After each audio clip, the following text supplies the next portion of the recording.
Hi, I'm OliverAce24. The letter that is covered up on my t-shirt is a D, just in case you were wondering.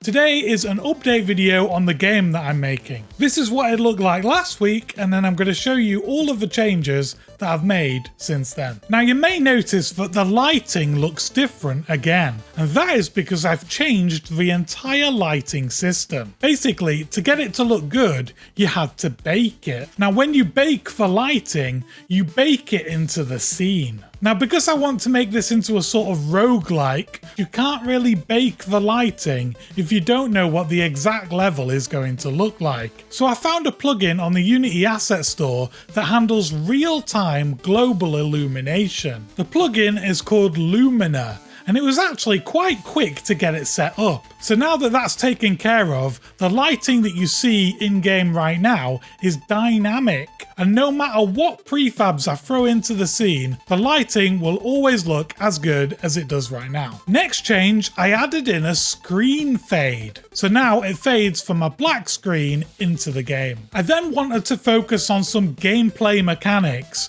so I added a dash. I guess the inspiration is the dash from Hades and the roll from Enter the Gungeon. Next, I wanted to make it more obvious that the character was dashing. So I made it that the character would do this white flashing effect. That looked good, but I thought we could take it even further. So next I added a ghost effect, which would create multiple copies of the player as you dash around the level. Obviously, I made them blue, because blue is the colour of dash ghosts, apparently. The white flashes almost looked like the player was taking damage, so I added in a material swap on the player while you're dashing. Next, I thought I'd work on some enemies, and for that I added a capsule and I made it shoot at the player. Unfortunately, the bullets were way too slow, and I somehow managed to break the aiming for the player, so I need to fix that. I fixed up the shooting and I added some glow effect to the enemy bullets. At the moment, I'm thinking that the enemy bullets will be red